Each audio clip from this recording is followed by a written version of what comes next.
السلام عليكم ورحمة الله وبركاته. نحمده ونصلي على رسوله الكريم. أما بعد فقد قال الله تعالى في كلامه المجيد والفرقانه الحميد: يا أيها الذين آمنوا اجتنبوا كثيرا من الظن صدق الله المولانا العظيم. وقال النبي صلى الله عليه وسلم: شر الناس يوم القيامة ذا الوجهين الذي يأتي هؤلاء بوجه وهؤلاء بوجه أو كما قال عليه الصلاة والسلام. মঞ্চে উপবিষ্ট শ্রদ্ধেয় সম্মানিত সভাপতি সাহেব ও উপস্থিত শ্রোতামণ্ডলী, শ্রেণীগত শ্রদ্ধা, সীমাহীন স্নেহ ও ভালোবাসা জানিয়ে আজকে আঞ্জুমান ইসলাহুল বায়ানের উদ্যোগে আমার আয়োজিত আলোচ্য বিষয় হলো গীবত সম্পর্কে। সম্মানীয় শ্রোতামণ্ডলী, আমি আপনাদের সামনে কোরআনুল কারীম থেকে একটি আয়াত পাঠ করেছি। সে আয়াতে আল্লাহ পাক রব্বুল আলামিন ইমানদারদেরকে সম্বোধন করে বলছেন: হে ইমানদারেরা, তোমরা মানুষের প্রতি খারাপ ধারণা থেকে বিরত থাকো, কেননা কোনো ধারণা পাপ হয়, এবং তোমরা একে অপরের গোপনীয় বিষয় অনুসন্ধান করো না, এবং তোমরা একে অপরের গীবত করো না। তোমরা কি কেউ তোমার মৃত ভাইয়ের গোশত খেতে পছন্দ করবে? তোমরা আল্লাহকে ভয় করো, নিশ্চয় তিনি তওবা গ্রহণকারী ও দয়ালু। আমি একটি হাদিস পাঠ করেছি, তার মধ্যে বিশ্বনবী সাল্লাল্লাহু আলাইহি সাল্লাম বললেন, কিয়ামতের দিন মানুষের মধ্যে থেকে সবথেকে নিকৃষ্ট মানুষ হলো দুমুখ ব্যক্তি, অর্থাৎ যারা এক দলের সাথে একরকম কথা বলে, আবার অন্য দলের সঙ্গে গিয়ে অন্যরকম কথা বলে। এই মানুষ এতটাই নিকৃষ্ট যারা বন্ধুর সাথে থাকবে কিন্তু এরা প্রকৃত বন্ধু নয়, সুযোগ পেলেই তোমাকে আঘাত করবে। যেমন প্রাণীদের মধ্যে সব থেকে নিকৃষ্ট প্রাণী হলো কুকুর, ঠিক তেমনি মানুষের মধ্যে থেকে সব থেকে নিকৃষ্ট মানুষ হলো দুমুখ ব্যক্তি। সম্মানীয় শ্রোতামণ্ডলী, সব থেকে প্রথম আমাদের জানতে হবে গীবতের সংজ্ঞাটা কি। হাদিস পাকের মধ্যে এসেছে, বিশ্বনবী সাল্লাল্লাহু আলাইহি সাল্লাম একবার সাহাবাদেরকে জিজ্ঞাসা করলেন, হে আমার সাহাবারা, তোমরা কি জানো গীবত কাকে বলা হয়? সাহাবায়ে কেরাম বললেন, আল্লাহ এবং তার রাসূলই ভালো জানেন।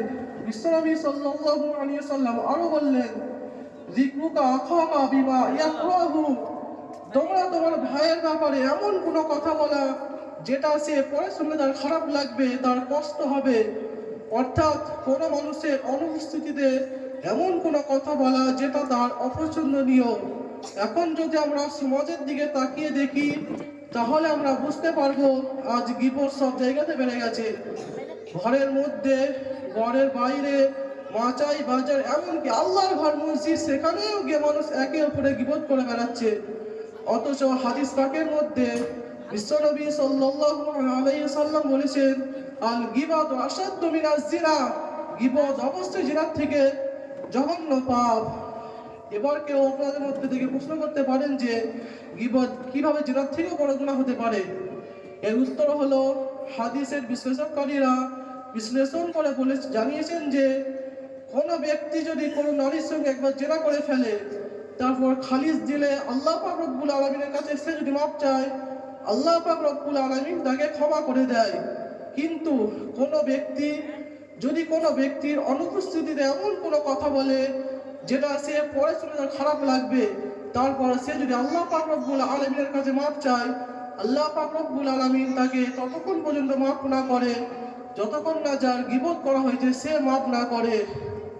এই হাদিস থেকে আমরা বুঝতে পারি যে গীবত কতটা ভয়ঙ্কর পাপ, কতটা জঘন্য পাপ। কারণ এটা হলো বান্দার হক। বান্দা যতক্ষণ নামাজ না করে আল্লাহ পাক রব্বুল আলামিন তাকে ক্ষমা করবেন না।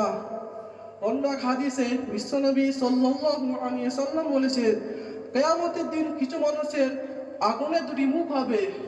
বিশ্বনবী সাল্লাল্লাহু আলাইহি সাল্লাম আরো বলেছেন, তারা কারা? তারা হলো গীবতকারী ব্যক্তি। তারা হলো গীবতকারী ব্যক্তি। বিশ্বনবী সাল্লাল্লাহু আলাইহি সাল্লাম আরো বলেছেন, বিশ্বনবী সাল্লাল্লাহু আলাইহি সাল্লাম সম্মানিত শ্রোতামণ্ডলী, একজন জাদুকর জাদু টোনা বা অন্য কোনো পদ্ধতি অবলম্বন করে যতটা ক্ষতি করতে পারে একজন গীবতকারী ব্যক্তি তার চাইতেও বেশি ক্ষতি করতে পারে। এই জন্য এই জন্য শয়তান মানুষকে ধোঁকা দেয় গোপনে, শয়তান মানুষকে দেখা দেয় না, কিন্তু একজন গীবতকারী ব্যক্তি মানুষের সামনে এসে ধোঁকা দেয়, মানুষের সামনে এসে ধোঁকা দেয়। এই জন্য যে গ্রামে যে পরিবারে গীবতকারী ব্যক্তি থাকে সেখান থেকে আল্লাহ পাক রব্বুল আলামিন শান্তিকে উঠিয়ে নেয়। আমরা যারা গীবত করি তাদের কি শাস্তি রয়েছে? বিশ্বনবী সাল্লাল্লাহু আলাইহি সাল্লাম জানিয়েছেন, আমাকে যখন মেরাজে নিয়ে যাওয়া হচ্ছিল তখন আমি কিছু মানুষের কাছ দিয়ে যাচ্ছিলাম, দেখলাম তাদের মুখগুলো তামার হয়ে গেছে এবং তারা নিজের মুখ আঁচড়াচ্ছিল। আমি জিব্রাইল আলাইহিস সালামকে জিজ্ঞাসা করলাম, হে ভাই জিব্রাইল, এরা কারা?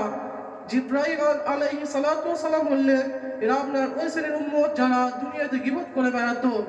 বিশ্বনবী সাল্লাল্লাহু আলাইহি সাল্লাম অন্য হাদিসে বলেছেন যে আমি একবার কবরের পাশ দিয়ে যাচ্ছিলাম, সেখানে একটা কবরে আযাব হচ্ছে। আমি সাহাবাদেরকে জিজ্ঞাসা করলাম, এই কবরে আযাব হচ্ছে? সাহাবারা বললেন, ইয়া রাসূলুল্লাহ, কি কারণে এই কবরে আযাব হচ্ছে? সাহাবায়ে কেরাম বললেন, এই ব্যক্তিটি ছিল গীবতকারী ব্যক্তি। আমরা যারা গীবত করি না, আমাদের জন্য আল্লাহ পাক রব্বুল আলামিন কি ফজিলত রেখেছেন। বিশ্বনবী সাল্লাল্লাহু আলাইহি সাল্লাম হাদিস পাকের মধ্যে বললেন, মাইয়াদলি মা বাইনা লিহিয়াইহি ওয়া মা বাইনা রিলাইহি আদমার লাহুল জান্নাহ। বিশ্বনবী সাল্লাল্লাহু আলাইহি সাল্লাম বলেছেন, কোন ব্যক্তি যদি নিজের মুখ, নিজের জবান এবং নিজের লজ্জাস্থানকে হেফাজত করার গ্যারান্টি নেয়, আমি নবী তার জন্য জান্নাতের গ্যারান্টি নিয়ে নিলাম। অন্য এক হাদিসে বিশ্বনবী সাল্লাল্লাহু আলাইহি সাল্লাম আরো বলেছেন, যদি কোনো ব্যক্তি দুনিয়াতে কোনো ব্যক্তির নিচের খারাপ গুণগুলোকে প্রকাশ না করে, আল্লাহ পাক রব্বুল আলামিন কিয়ামতের দিন তারও খারাপ গুণগুলোকে প্রকাশ করবে না। সম্মানীয় শ্রোতামণ্ডলী, যেমন গীবত শোনা হারাম, তেমনি গীবত করাও হারাম। তাই আমরা গীবত করব না, গীবত শুনবো না, এবং আমাদের সামনে যদি কেউ গীবত করে আমরা তাকে থামিয়ে দেব ইনশাআল্লাহ। আল্লাহ পাক রব্বুল আলামিন আমাদের সবাইকে পরনিন্দা পরচর্চা হতে বিরত থাকার তৌফিক দান করুক। আমরা সবাই বলি আল্লাহুম্মা আমিন। ওয়া আখিরু দাওয়ানা আলহামদুলিল্লাহি রাব্বিল আলামিন। আসসালামু আলাইকুম ওয়া রাহমাতুল্লাহি ওয়া বারাকাতুহু।